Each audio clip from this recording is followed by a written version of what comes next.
Hello, I'm Tarek Basley and this is Downstream, the week's top stories from the world of science and technology on Al Jazeera. This week, the European Space Agency tests technology for a new reusable space plane. Protests in the Democratic Republic of Congo over the government's blocking of text messages.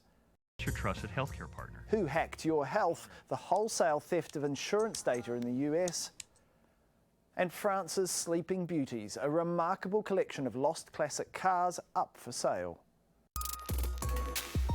But first, this week, 10 years ago, 3 young American men registered a website name with the idea of sharing videos online.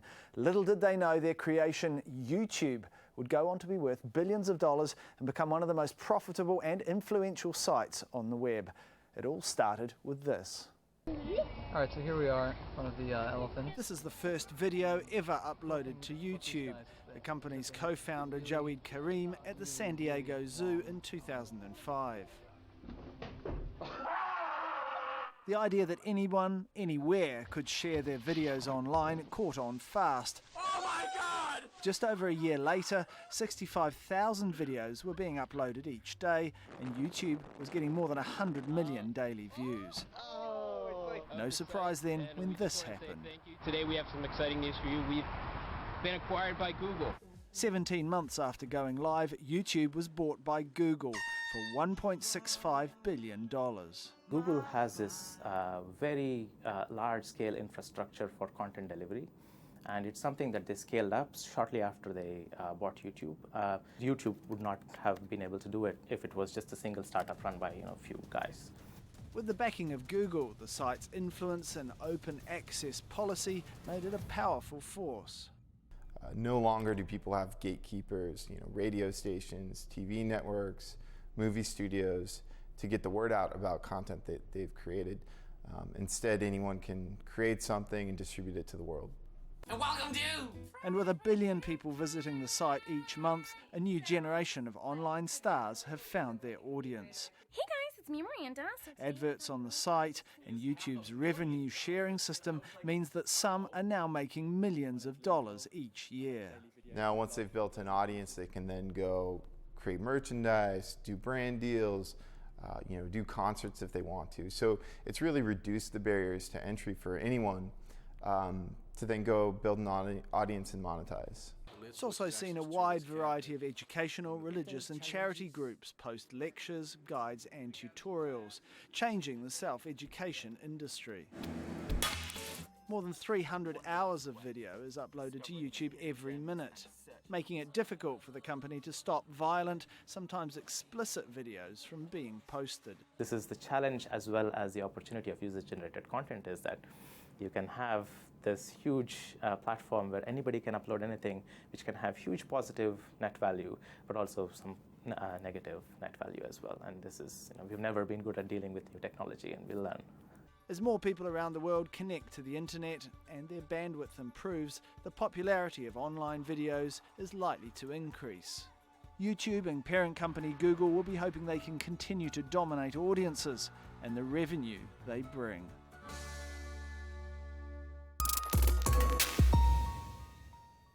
Messaging, whether that's a text message or through a messaging app, is part of everyday life in almost every country in the world. But in recent weeks in the Democratic Republic of Congo, messages and mobile internet services have been blocked. It's claimed the government is doing it in an effort to hamper the opposition. But one group of people there have felt the effects of the block especially hard. At this school for deaf children in the city of Goma, it's time for physical education. Students here use sign language to communicate with each other and their teachers. Beyond that, they depend on text messages and mobile internet. But the Congolese government switched off those services 2 weeks ago following anti-government protests. It says people use them to instigate violence and looting. And the children that we meet are not happy about it. Phone calls, television and radio are still on, but of no use to them. They say they're completely cut off. My parents live far away from here. I have not been able to communicate with them for 2 weeks. I asked the government, please, to reopen the text messages. I'm really crying. They write signs to show us. This boy is inspired by the protests against the Charlie Hebdo attack in France last month. The children here learn skills that help them to get work when they leave. These girls are learning how to sew. Normally the things they make are sold to raise money for the school, but they depend on text messages to communicate with the buyers. Now they can't, so there's no business and the completed garments are left hanging here on the wall. Pendeza Nyamoga learned to sew at the school when she was a child. Now she runs a sewing co-op for deaf women. The people who supply fabrics and people who buy the items don't know sign language, and she's not able to talk. Communication by text message is one of the only ways we can make money. So because we're not communicating now, we've lost a lot of money. The deaf community here in Congo is struggling, and they are many. There's no accurate data, but health charities estimate over 1 million. The lack of healthcare here means untreated infections during pregnancy and childhood often cause loss of hearing. This association for the deaf has more than 500 members throughout the North Kivu province, but without text messages or internet, the only way they can meet or ask the group for help is if they walk around for hours looking for each other. Sometimes our members have accidents and they need help. For example, if someone is hit by a car. Without SMS, he can't contact us or contact his family to come to the hospital. The group secretary said he wants to watch this story online. He won't be able to hear what we say, and he won't even be able to see it either unless the internet comes back. And deaf people need it more than most. There are few services to support people with disabilities. The children here at the school are luckier than others in the villages. But one of the few things that makes a hard life a little easier has been taken away. Well, Malcolm Webb reporting there from Goma. We'd love to hear from you. If you have any suggestions of science or technology stories we should be covering on Al Jazeera, you can get in touch with me on Twitter at Tarek Basley or make a comment on this post. Well, still to come this week, the Silk Road trial comes to an end with a guilty verdict for the website's mastermind. And scientists in Wales look at the effect of concussion on rugby players. Now, though, some of the other technology stories of the week. After launch delays, NASA's finally put into orbit a new satellite designed to give advanced warning of solar storms. The electromagnetic radiation from the sun can cause damage to power grids and communication systems. Its $340 million Deep Space Climate Observatory will watch the sun's activity. It also has 2 sensors on board to monitor the Earth, tracking volcanic plumes, measuring ozone and monitoring droughts, flooding and fires.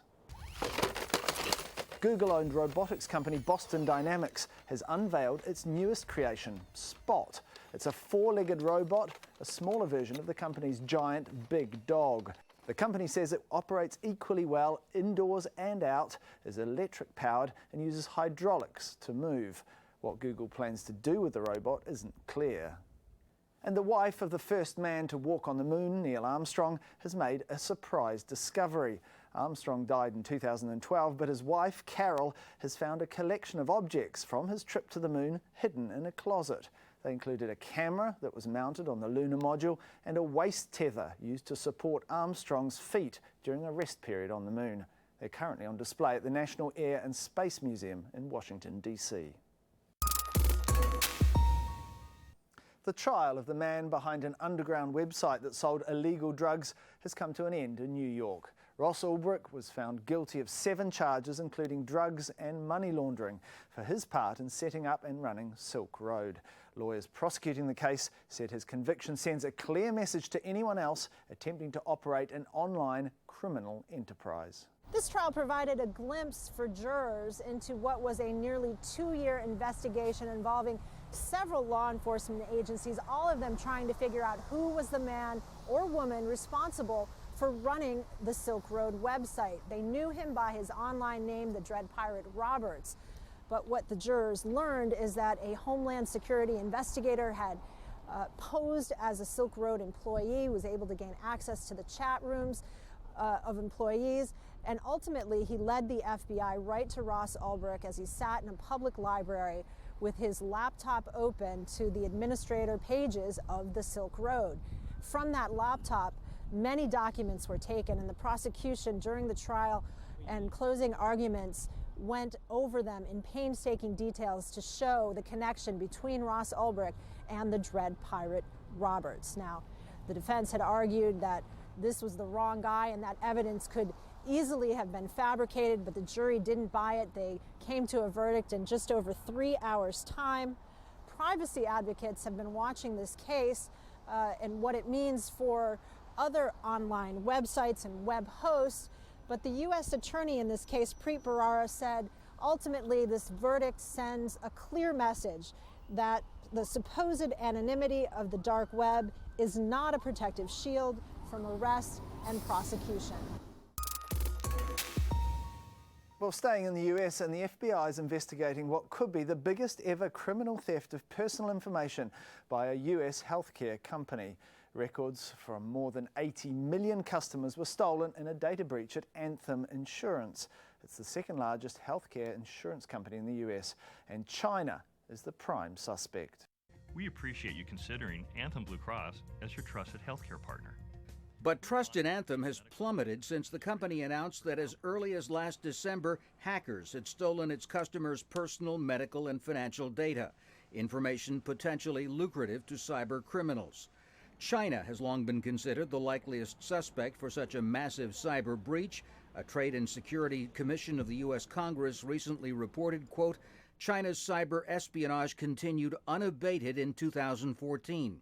China's material incentives for continuing this activity are immense and unlikely to be altered by small-scale U.S. actions. Last year, U.S. prosecutors filed charges against 5 members of a Chinese military unit for hacking into American companies and a labor union to steal trade secrets. For the first time, we have exposed the real faces and names behind the keyboards in Shanghai used to steal from American businesses.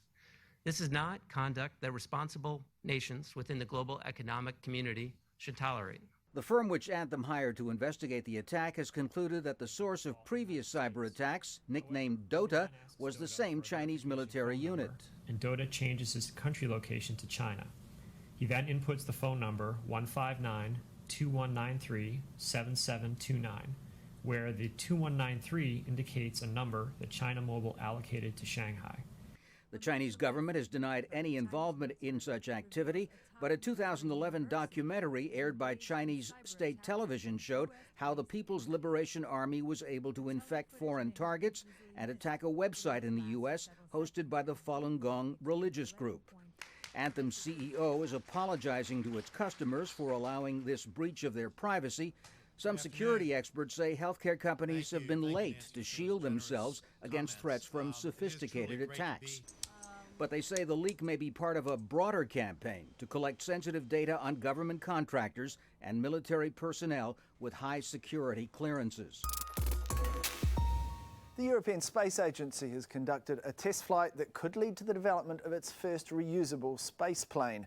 The agency has proven launch and orbiting systems. Now it's focusing on developing the technology needed for spacecraft to re-enter the Earth's atmosphere. 3, 2, 1, top. Allumage P80. The successful launch of a Vega rocket from Europe's spaceport in French Guiana. On board the European Space Agency's $169 million intermediate experimental vehicle, packed with sensors and about the size of a car. We're going to gather a lot of data. We have more than 300 sensors. We have infrared cameras, so we are going to master all the critical atmospheric re-entry phenomena. After separating from the rocket, the 2-ton vehicle climbed to a height of about 400 kilometres. Unlike NASA's space shuttle, which was always piloted, this cone-shaped, wingless craft then began its automated re-entry.